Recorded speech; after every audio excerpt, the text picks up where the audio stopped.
Assalamualaikum warahmatullahi wabarakatuh. Ketemu lagi di Ranfadilah Channel. Jadi teman-teman, setelah sebelumnya kita belajar tentang program tahunan, program semester, dan juga silabus, sekarang kita belajar tentang rencana pelaksanaan pembelajaran. Oke, perkenalkan, saya Ragil Angin Nur Fadilah dari Program Studi Pendidikan Biologi UIN Sunan Kalijaga. Jadi, pokok bahasan dari video ini adalah yang pertama, kita membahas tentang apa itu rencana pelaksanaan pembelajaran. Yang kedua, langkah-langkah penyusunan RPP. Yang ketiga, jadi teman-teman, RPP, rencana pelaksanaan pembelajaran, adalah rencana yang menggambarkan prosedur dan pengorganisasian pembelajaran untuk mencapai satu kompetensi dasar yang ditetapkan dalam standar isi dan telah dijabarkan dalam silabus. Lingkup RPP ini paling luas mencakup satu kompetensi dasar yang terdiri atas satu atau beberapa indikator untuk satu kali pertemuan. Nah, berikut langkah-langkah penyusunan RPP. Yang pertama, kita harus mengisi kolom identitas. Kolom identitas ini berisi satuan pendidikan, mata pelajaran, kelas dan semester, materi pokok, dan alokasi waktu. Lalu langkah yang kedua adalah kita harus menentukan alokasi waktu yang dibutuhkan untuk pertemuan yang telah ditetapkan. Alokasi waktu ini mengacu pada program tahunan dan program semester yang telah disusun. Lalu langkah yang ketiga adalah kita harus menentukan standar kompetensi atau kompetensi inti, kompetensi dasar, dan indikator. Semuanya itu terdapat pada silabus yang telah disusun. Lalu langkah yang keempat adalah kita harus merumuskan tujuan pembelajaran berdasarkan standar kompetensi atau kompetensi inti, kompetensi dasar, dan indikator yang telah ditentukan. Tujuan pembelajaran ini lebih rinci dari standar kompetensi dan selanjutnya, yaitu langkah kelima, kita harus mengidentifikasi materi ajar berdasarkan materi pokok atau pembelajaran yang terdapat dalam silabus. Materi ajar ini merupakan uraian dari materi pokok atau pembelajaran. Lalu langkah yang keenam, kita harus menentukan metode pembelajaran yang akan digunakan. Yang ketujuh, kita harus merumuskan langkah-langkah pembelajaran terdiri dari kegiatan awal, kegiatan akhir, kegiatan inti, dan kegiatan akhir.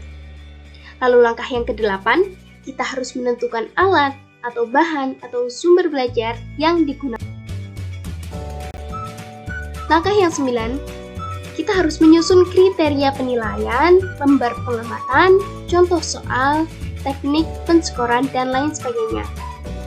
Jenis penilaian ini disesuaikan dengan indikator. Lalu langkah yang selanjutnya, kita harus menerapkan langkah-langkah tersebut ke dalam penyusunan rencana pelaksanaan pembelajaran.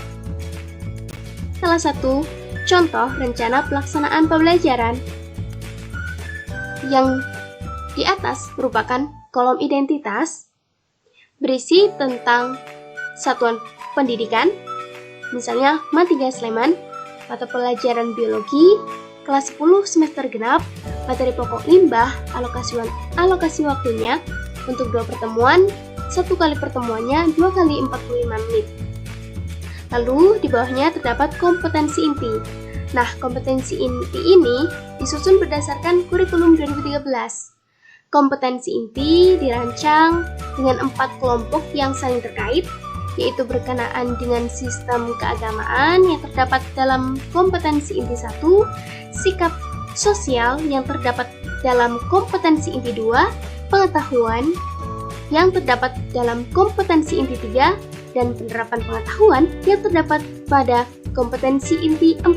Nah, keempat kelompok itu menjadi acuan dari kompetensi dasar dan harus dikembangkan dalam setiap kegiatan pembelajaran. Lalu di bawahnya terdapat kompetensi dasar. ini juga disusun berdasarkan kurikulum 2013, di mana kompetensi dasar merupakan kompetensi setiap mata pelajaran untuk setiap kelas yang diturunkan dari Kemudian ada indikator yang merupakan penanda pencapaian kompetensi dasar yang ditandai dengan perubahan perilaku sikap, pengetahuan, dan keterampilan, dan digunakan untuk menyusun alat penilaian. Nah, indikator ini menggunakan kata kerja operasional. Lalu, terdapat tujuan pembelajaran.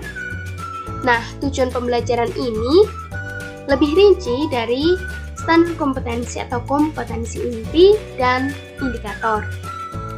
Nah, selanjutnya ada materi pembelajaran yang berisi tentang.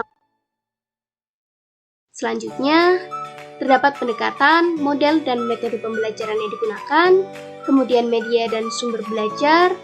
Media bisa berupa laptop, LCD, dan alat komunikasi, PowerPoint, dan lain sebagainya. Sumber belajar ini bisa dapat dari buku paket dan lainnya. Lalu, langkah-langkah pembelajaran diawali dari kegiatan penutup. Video ini semoga bermanfaat.